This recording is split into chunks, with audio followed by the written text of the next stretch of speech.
حضرت عمر بن عاص رضی اللہ تعالیٰ عنہ فرماتے ہیں کہ میری زندگی کی سب سے بڑی حسرت میں سرکار دو عالم صلی اللہ علیہ وآلہ وسلم کو آنکھ بھر کے نہ دیکھ سکا، حیا کی شدت کی وجہ سے۔ آپ کا چہرہ رحمت کا آئینہ تھا، حق کی دلیل تھا، خوف خدا کا سایہ۔ مگر دوستو، کیا ہمارا کریکٹر، ہماری زبان، ہمارا لائف سٹائل کیا اس چہرے سے محبت کو ریپریزنٹ کرتا ہے؟ ذرا سوچئے۔ محبت صرف نام لینے سے نہیں، محبت ہے موبائل سکرین پر سنت ہو نہ کہ صرف سٹیٹس۔ محبت ہے رات کی نیند چھوٹے اور آنکھوں سے آنسو نکلے۔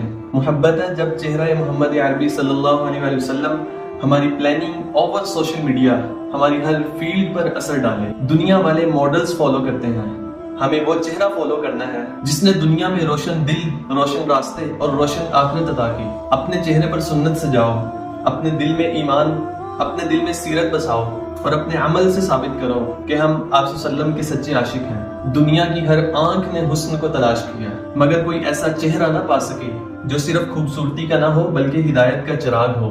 پھر ایک چہرہ چمکا، وَإِنَّكَ لَعَلَىٰ خُلُقٍ عَظِيمٍ، وہ چہرہ جو سچ بولتا تھا، جو رحمت بانٹتا تھا، جو دلوں کو جھکا دیتا تھا، محمد عربی مصطفیٰ صلی اللہ علیہ وآلہ وسلم۔ وَإِذَا نَظَرْتَ إِلَىٰ وَجْهِ الْمُنِيرِ، جب تو ان کے چہرے کو دیکھتا، رأيت القمر في ليلة تمامه، تو یوں لگتا ہے جیسے 14ویں رات کا چمکتا چاند سامنے ہو۔ حضرت جابر بن سمرہ رضی اللہ تعالیٰ عنہ فرماتے ہیں فَلَهْوَ عِنْدِي أَجْمَلُ مِنَ الْقَمَرِ، ان کا چہرہ مجھے چاند سے بھی زیادہ حسین لگا۔ اللہم ارزقنا نظرة إلى وجه نبيك في الجنة، اگر ہم چاہتے ہیں کہ وہ قیامت کے دن ہماری طرف مسکرا کے دیکھیں تو ان کی سنت کو اپنی پہچان بنائیں، اپنے دل میں ادب بٹھائیں، اپنی زبان سے درود نہ ہٹائیں تاکہ ہم کل قیامت کے دن کہہ سکیں یا رسول اللہ ہم نے آپ سے سچا عشق کیا۔